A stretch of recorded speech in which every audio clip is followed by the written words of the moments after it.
Mesdames et messieurs, bonjour.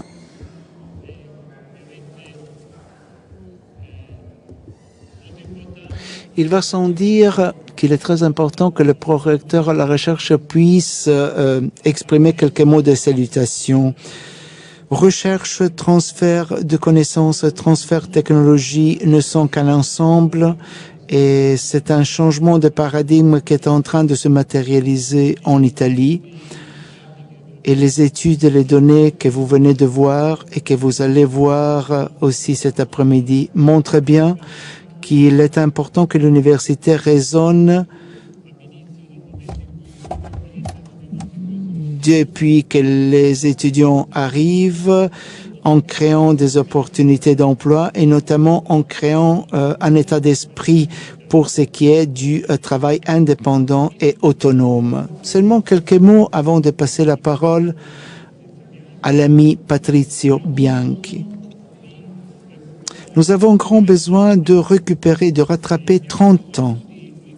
Et nous avons grand besoin de réunir les continents qui se sont éloignés pendant ces 30 ans, comme s'il s'agissait d'une dérive, le continent de la formation et de la recherche qui s'est développé.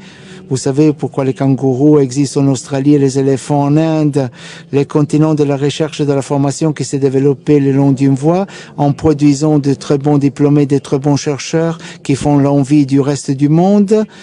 Et le système des entreprises, de la production, des innovations qui a suivi notre voie, bien des fois en acquérant des innovations à l'étranger plutôt que de trouver ces innovations dans le pays. Ces 30 ans doivent être rattrapés en quelques mois. Et cela ne peut être fait qu'en changeant le paradigme dans le processus de formation de nos étudiants. Cela signifie qu'il faut travailler sur le travail indépendant, éliminer les barrières idéologiques qui existent dans les grandes universités et qui continuent d'être une entrave culturelle pour tout raisonnement souhaitant relier la recherche R majuscule et le business B en minuscule. Le professeur Camelli rit, mais il faut avoir une mentalité active dans la création d'entreprises, dans la culture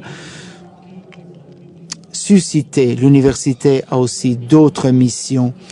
Nous devons ramener au sein des parcours de formation les éléments de connaissance du marché, les éléments de connaissance de l'innovation, de ce que cela signifie, afin que tout cela permette à nos diplômés de se considérer comme des entrepreneurs directs.